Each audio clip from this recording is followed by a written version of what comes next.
નીકળ્યો અને ગઈકાલની દુઃખદ ઘટના ભારત માટેનું કલંક કહી શકાય.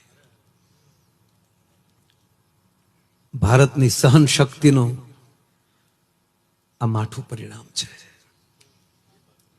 ભારતની સહન શક્તિ પહેલી વાર જોયું આવું કે નિર્દોષોને પહેલગામની અંદર કાશ્મીરમાં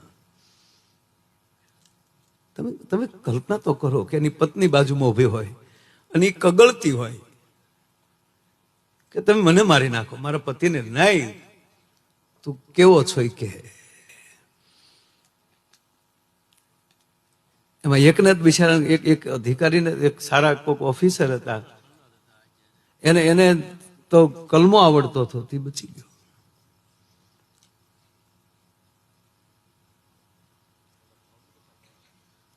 આપણા ભાવનગરના બે, એક સુરતના,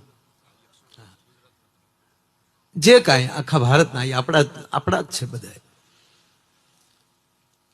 અને આપણા અમિતભાઈ શાહ કાલે ને કાલે રાતે સાહેબ ત્યાં શ્રીનગર પોતે પહોંચી ગયા, અત્યારે હજી ત્યાં છે. નીકળ્યો અને ગઈકાલની દુઃખદ ઘટના ભારત માટેનું કલંક કહી શકાય. ભારતની સહન શક્તિનું આ માઠું પરિણામ છે. ભારતની સહન શક્તિ પહેલી વાર જોયું આવું કે નિર્દોષોને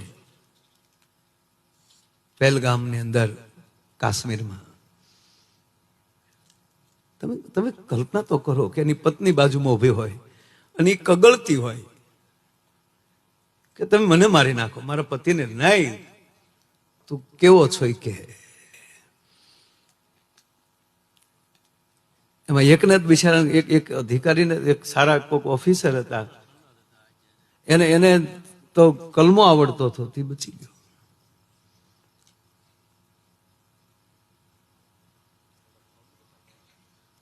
આપણા ભાવનગરના બે, એક સુરતના, જે કાંઈ આખા ભારતના એ આપણા જ છે બધા. અને આપણા અમિતભાઈ શાહ કાલે ને કાલે રાતે સાહેબ ત્યાં શ્રીનગર પોતે પહોંચી ગયા, અત્યારે હજી ત્યાં છે.